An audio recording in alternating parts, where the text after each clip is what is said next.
So, hi everyone, I'm Mary Hart, the Gospel Sharer for today. So, our Gospel for today is all about John chapter 14, verses 1 to 6.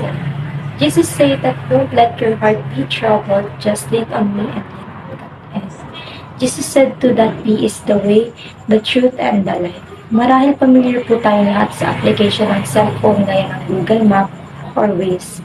So, kapag meron tayong lalakbayin o pupuntahan at hindi tayo sigurado sa tatakakin nating daan, tanging binubuksan lang natin ang application na ito at tuturo na sa atin ang tamang daan patungo sa ating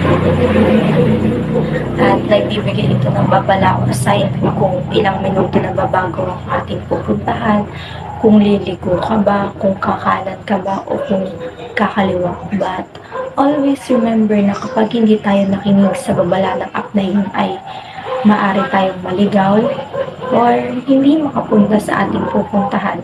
Ganon din po ang pinapaalala sa atin ng kabanata na ating tinatalakay.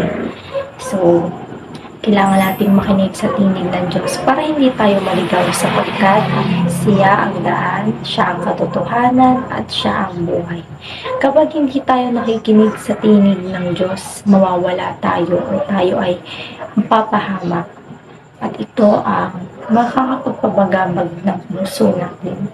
Kapag po may pupuntahan tayo at naligaw tayo ng landas, tayo ay natataranta at nababalisak at ang mga nakakapagpataranta at nakakapagpabalisa sa atin ay yung mga regrets na hindi natin nagagawa. Napakadami nating regrets sa buhay. And that makes our heart troubled. So, kapag hindi natin nagaganap yung mga gusto natin, pero pinapaalala sa atin na upang hindi tayo mabagabag ay sundin lang natin ang landas patungo kay Jesus. Sundan at paniwalaan lang natin ang katotohanan na itinuturo sa ating Jesus upang tayo ay hindi maligaw. And always remember that contentment will make our hearts peace and out of trouble. So, that's my reflection for today. Thank you so much and God bless us all. And iniimbitahan ko po kayong lahat na mag-subscribe sa ating YouTube account, Facebook PH, at i-download ang ating application na Facebook PH and i-visit ang ating website na www.facebook.ph.